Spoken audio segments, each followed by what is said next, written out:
नमस्कार. आतापर्यंत सामनाच्या माध्यमातून आपण माननीय बाळासाहेब ठाकरे, शिवसेना पक्षप्रमुख उद्धव ठाकरे यांच्या अनेक मुलाखती घेतल्या आणि आपण त्या पाहिल्यात.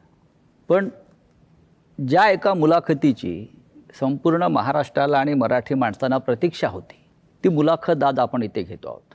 स्वतः शिवसेना पक्षप्रमुख उद्धव ठाकरे आणि महाराष्ट्र नवनिर्माण सेनेचे अध्यक्ष प्रमुख सन्माननीय राज ठाकरे हे दोघेही आपल्याकडे आज मुलाखतीसाठी आलेले आहेत. मी त्यांचं स्वागत करतो. महाराष्ट्राच्या राजकारणामध्ये सध्या फार मोठी उलथापालथ सुरू आहे. मुंबईसह 29 महानगरपालिकांच्या निवडणुका या महाराष्ट्र राज्याचं आणि मुंबईचं भवितव्य ठरवणार आहेत. आणि या मुंबईच्या भवितव्यासाठी माननीय उद्धवजी आणि राज्य एकत्र आल्याचं चित्र महाराष्ट्र पाहतो आहे. मराठी माणसाच्या मनात अनेक प्रश्न आहेत आणि तेवढाच आनंदसुद्धा आहे आपण एकत्र आल्याबद्दल. या मुलाखतीचं वैशिष्ट्य असं आहे की जसे मुलाखत संयुक्त आहे, म्हणजे आपण दोघे आहात, तशी ही मुलाखत घेण्यासाठी सुद्धा आम्ही दोघे, म्हणजे माझ्याबरोबर प्रसिद्ध दिग्दर्शक, कलाकार, सिनेनिर्माते महेश मांजरेकर आहेत.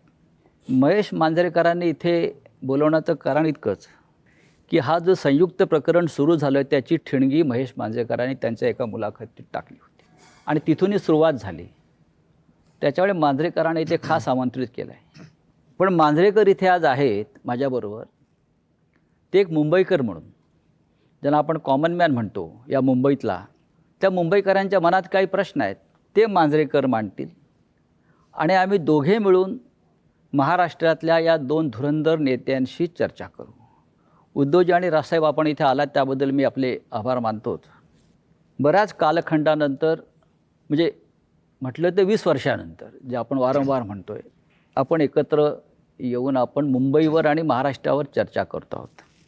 महाराष्ट्र या क्षणाची वाट पाहत होता आणि महाराष्ट्राच्या मनातला हा कॉमन प्रश्न आहे आणि तो दोघांनी त्याचं उत्तर दिलं पाहिजे. थोडक्यात की महाराष्ट्राला 20 वर्ष वाट का पाहावी लागली?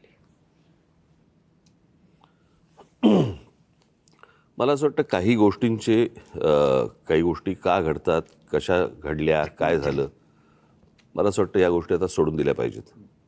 आणि मी त्या दिवशी महेश मांजरेकरांच्या मुलाखतीमध्ये मी सांगितलं होतं की कुठच्याही भांडणापेक्षा आणि वादापेक्षा महाराष्ट्र मोठा आहे. आणि आज संकट महाराष्ट्रावरती आहे, मुंबईवरती आहे, महाराष्ट्रातल्या अनेक शहरांवरती आहे. आणि जे संकट आहे हे मराठी माणसाला समजलेलं आहे की काय प्रकारचं आहे आणि काय प्रकारचं राजकारण महाराष्ट्रामध्ये सुरू आहे. मला असं वाटतं की ती एकच गोष्ट ही या एकत्र येण्याचं सर्वात महत्त्वाचं कारण आहे.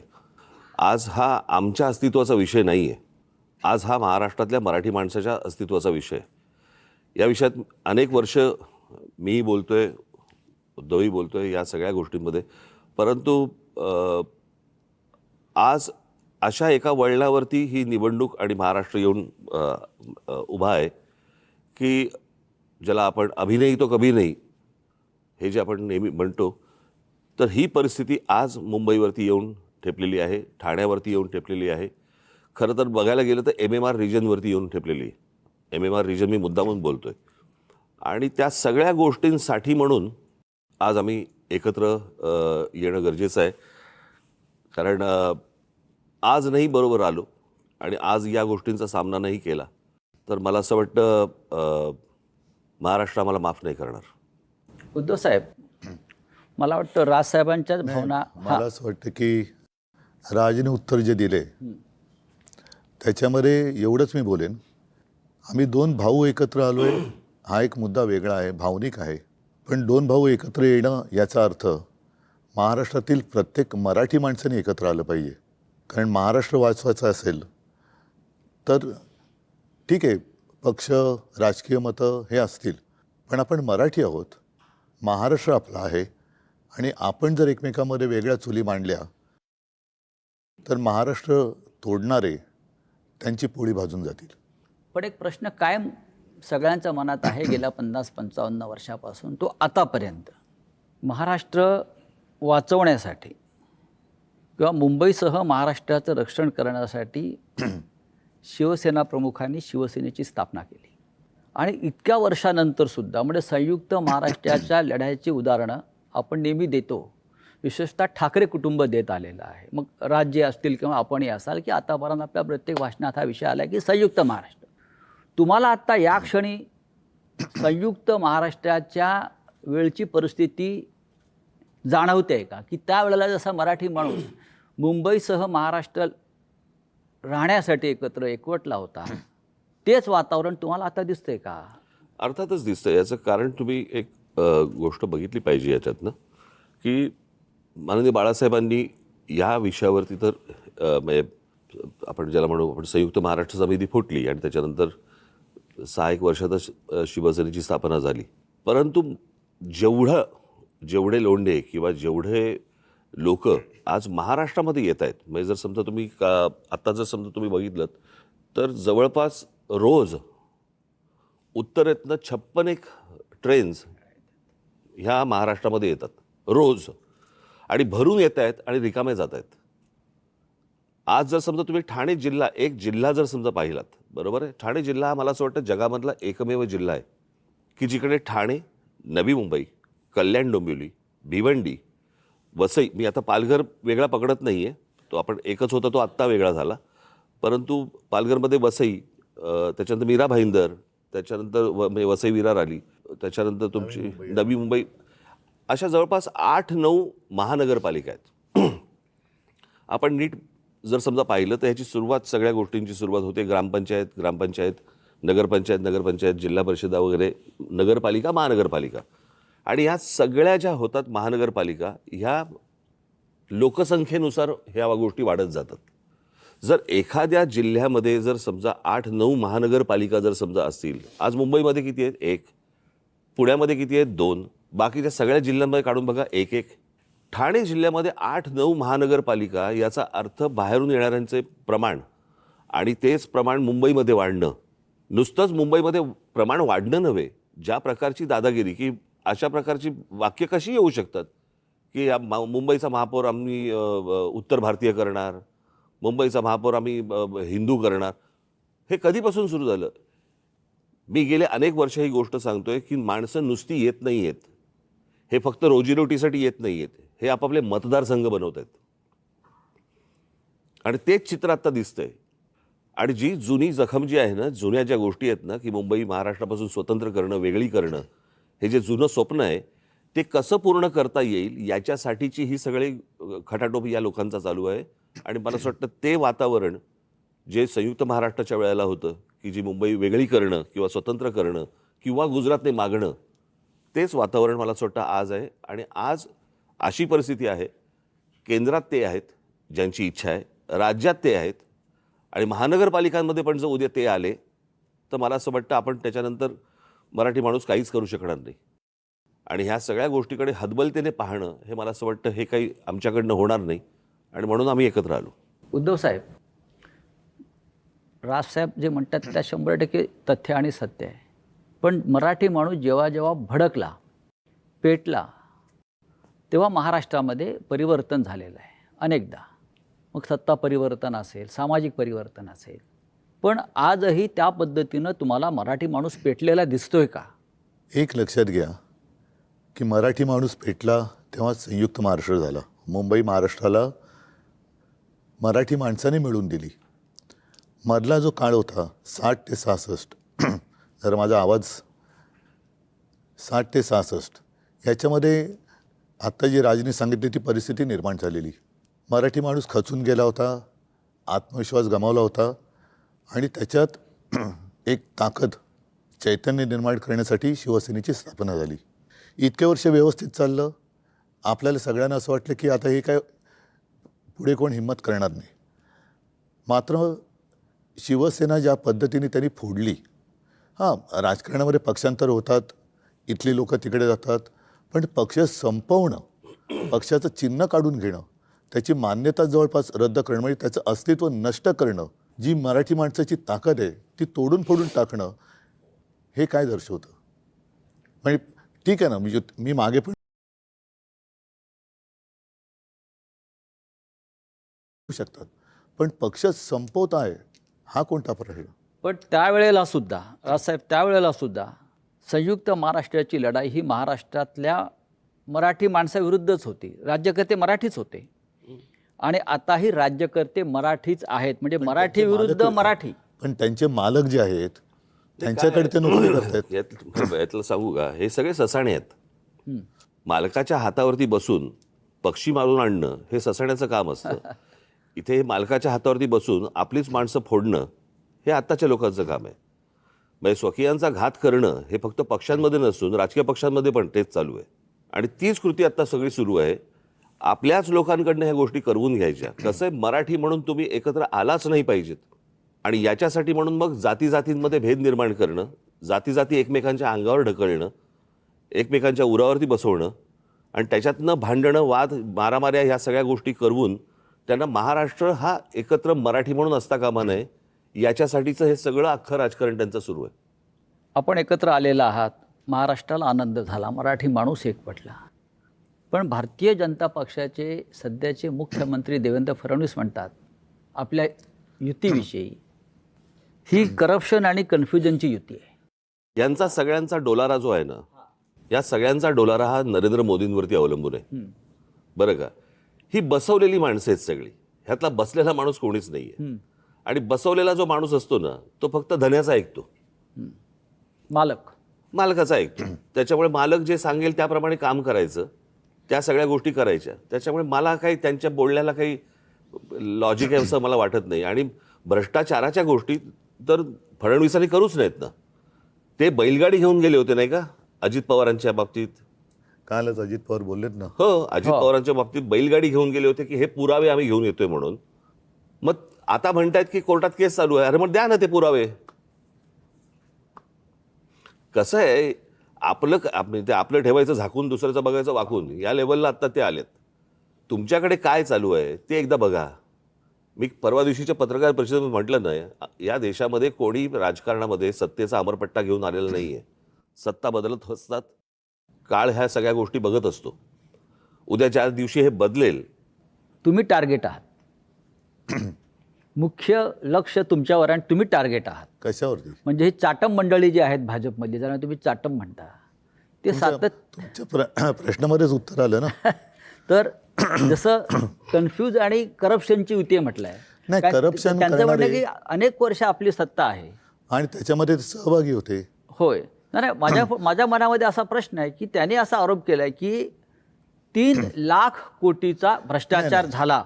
महापालिकेत एवढे पैसे असतात? नाही, मी सांगतो. आणि जर एवढे पैसे असतील तर मग हे आमदार 50-50 कोटीला का पळून गेले? ते मला एकच मिनिटं. पहिली गोष्ट म्हणजे मला ना त्या गोष्टीबद्दल एक जरा बोलायचं आहे की तो जो एक चालू होतं ना, 50 खोके 50 खोके 50 खोके, मला असं वाटतं लोकांना नीट समजून सांगणं आवश्यक आहे. हे 50 खोके 50 खोके हा विनोदाचा भाग नाही. 50 खोके म्हणजे 50 कोटी रुपये झाले. 50 कोटी. 40 आमदार म्हणजे 2000 कोटी रुपये झाले. म्हणजे 40 आमदारांचे 2000 कोटी हे कुठून आले, कसे आले? भ्रष्टाचारातून, घोटाळ्यातून. बरोबर की नाही? म्हणजे बँकेतनं लोन तर थोडं नव्हतं ना घेतलं. त्याच्यामुळे कुठच्या भ्रष्टाचाराबद्दल कोणी काय बोलावं? मला एक बेसिक, आता 3 वर्षामध्ये कॉर्पोरेशनची इलेक्शन झालीच नाही. आज जो हे चालू ना मुंबई, मग 3 वर्षात मुंबई धोक्यात नव्हती का जेव्हा इलेक्शन झालं? माझे एक मुंबईकर म्हणून मी आज जेव्हा घरातनं बाहेर पडतो ना, तर मला खरं सांगू तर मला लाज वाटते की माझी मुलं ह्या शहरात वाढणार आहेत. मी काही गोष्टी रेग्युलरली फॉलो करतो. आजचा एअर क्वालिटी इंडेक्स 183 आहे. ज्याचा आज मी भोगतोय. एक फुगा असतो की ज्याची कॅपॅसिटी एक आपण म्हणतो की तो एक पर्टिक्युलर ह्याच्यात तो फुटेल. तर जवळजवळ ह्या एका फुग्यात जवळजवळ त्याच्या 5 पट हवा भरलेली गेलेली आहे. माझा एक प्रॉब्लेम आहे की मुंबई डिकंजेस्ट कधी होणार? म्हणजे मी आता बाहेरचे लोंढे बोलतच नाही. एक मुद्दा सांगतो, विचारतो तुम्हाला. तुम्ही इतके वर्ष मुंबईत राहतायत. माझा आणि राजचा जन्म मुंबईतला आहे.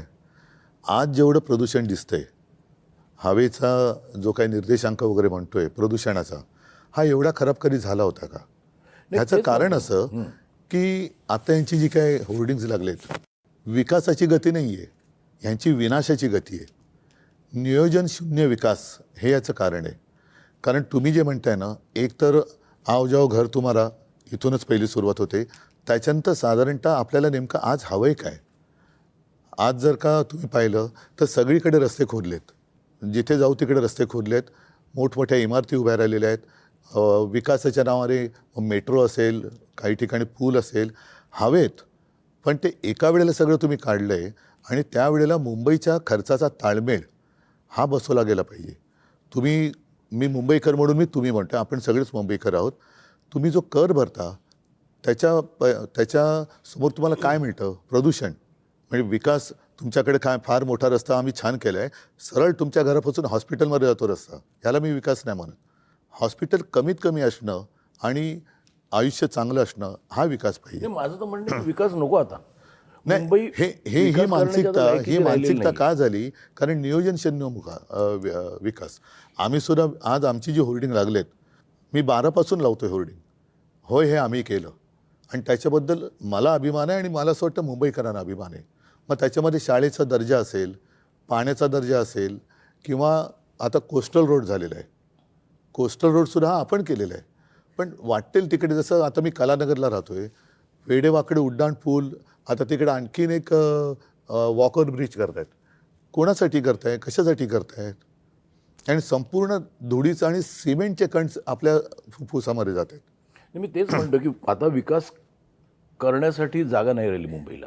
म्हणजे कार्बन डायऑक्साईडचं प्रमाण 1 किलोमीटर मागे Mumbai is the highest in the world. म्हणजे आपण जो श्वास घेतो त्याच्यातनं आपण कार्बन ऑक्सिजनपेक्षा जास्त कार्बन. याचं मूळ कारण असं आहे की एक तर चाललेल्या काय ज्याला विकासाच्या नावाखाली ज्या काही गोष्टी सुरू आहेत त्या, आणि दुसरं म्हणजे मुंबईमध्ये, ठाण्यामध्ये, पनवेलमध्ये, नवी मुंबईमध्ये तुम्ही जर सगळीकडे आपण जर गेलो, प्रचंड मोठ्या प्रमाणावरती रिडेव्हलपमेंट सुरू आहेत. झाडं तोडतायत, झाडं तुटतायत, रिडेव्हलपमेंट सुरू आहे. डोंगर कापतायत. आणि काय होतं की ह्या सगळ्या ह्याच्यामध्ये आपल्याकडे ना डीपी बनतो पण टाउन प्लॅनिंग होत नाही. मी माझी काही भाषणं दाखवीन की जी साधारणपणे 2008ची वगैरे भाषणं आहेत, 2009ची भाषणं आहेत, की ज्यावेळेला मी पुण्यात जात असे आणि पुण्यातले माझी भाषणं आहेत की मुंबई खराब व्हायला एक काळ लोटला, पुणे ते बघणार नाही, पुणे लवकरात लवकर बर्बाद होईल. नाही, मी पुण्याला शिफ्ट झालेलो की मध्ये असं विचार केला मुंबई कंजेस्टेड, पुण्याला शिफ्ट झालो. नाही, पुणे तर पण बर्बाद. 6 महिन्यात परत मुंबईला आलो मी. आणि म्हणजे काय माझं म्हणणं, आता लोंढे आले राहू दे की आता मुंबई करत आता आले, आत्ता तरी थांबवायची गरज आहे. दोन्ही गोष्टी मूलभूत ज्या गोष्टी आहेत ना, जसं मी काही बातम्यांचे हे घेऊन आलेलो आहे. आता मुंबईमध्ये कांदळवन आहेत. कांदळवन साधारण कुठे होतात? समुद्र आणि खाडी जिकडे असते तिकडे. नाही, म्हणजे त्यांना समजेल असं म्हणजे मॅनग्रोव्ज. मॅनग्रोव्हचं मला माहिती आहे. हां, म्हणजे मराठीत सांगायचं तर मॅंग्रोव्ज. तर विकासाच्या नावाखाली ते मॅंग्रोव्ज कापणार. आता साधारणतः एक कायदा असा आहे की जेवढी झाडं तुम्ही तोडाल तेवढी झाडं तुम्ही लावली पाहिजेत. आता मुंबईची मॅंग्रोव्ज जी समुद्र किनारपट्ट्यावर आहे ती कापल्यानंतर, तोडल्यानंतर तुम्ही कुठे लावली पाहिजेत? तुम्ही पुण्याला गेलात, चंद्रपूरला गेलात, मुंबईतल्या कांदळवनाची भरपाई हे चंद्रपूरला करणार. ह्या विकासाचा कसा काय उपयोग होणार आपला? आता सुद्धा मी 2017चा माझा महापालिकेचा वचननामा पाहिलात तर मुंबईला पाण्यासाठी गारगाई आणि पिंजाळ ही 2 धरणं आपण बांधायचं वचन दिलं होतं.